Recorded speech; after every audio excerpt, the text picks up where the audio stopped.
মাদিগাৰ ইতিহাস।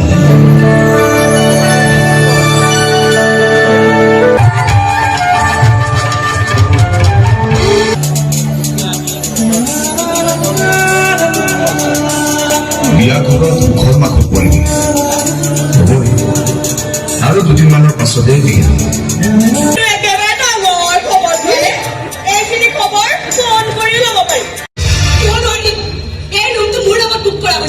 একেদৰে মোৰ নামতো বুক কৰি থোৱা হৈছে। এইটো এনে লৈ গলো সৰুতে বজাইছিলো, তোৰ এটা গানো গাইছিলো।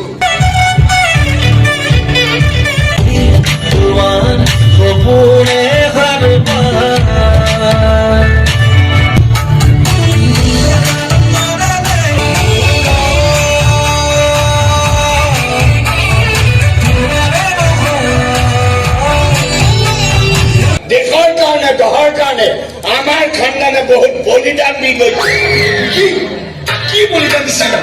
মোৰ ককাই দুৰ্গা পূজাত 2টা হাঁহ বলি দিছিল আৰু মোৰ দেউতাই 2টা পাৰ বলি দিছিল আৰু মই এইবাৰ কালী পূজাত ছাগলী এটা দিম বুলি কয় এটা কোমোৰা বলি দিছিল। বেলেগ বলিদান দিয়া খানদান ৰে আমাৰ খানদান কেৱল খানদান নহয়, হেংদান। কাকো খাতিৰ কৰি নচলো আমি। মোৰ ককাই বগা চাহবৰ চৰ খাইছিল, দেউতাই অফিচাৰৰ চৰ খাইছিল আৰু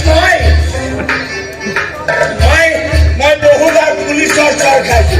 তথাপিও আমাৰ খানদানক কোনো চিধা কৰি আনিব পৰা নাই। আমাৰ খানদানে কাৰো ওচৰত মুখ তুলি কথা ক'ব পৰা নাছিল। মোৰ ককাই পৰা নাছিল, ককাৰ মুখ গোন্ধাইছিল। দেউতাই পৰা নাছিল, দেউতাৰ গা গোন্ধাইছিল। আৰু মই পৰা নাই আৰু নোৱাৰে, কাৰণ মোৰ কাপোৰ কানি গোন্ধাই। আৰু আমাৰ খানদান বাহনিৰ কথা কৈ কৈছে, বাহনিৰ পৰা এচাইলৈকে চব পৰিছে খানদানীৰ পিঠে। বহুত বেছি চালাকি কৰিবলৈ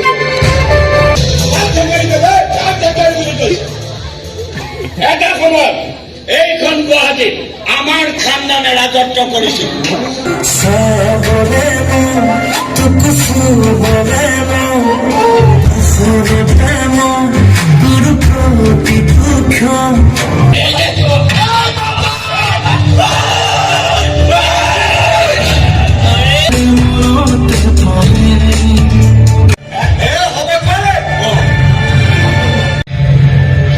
এইখন ঘৰলৈ জনা হৈ আহিব মই সমালোচনা কৰা দিওঁ।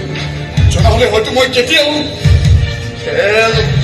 খেল খেলিছে খবৰ আমাৰ লগত, আমাৰ বন্ধুৰ লগত, আমাৰ অনুভৱবোৰৰ লগত।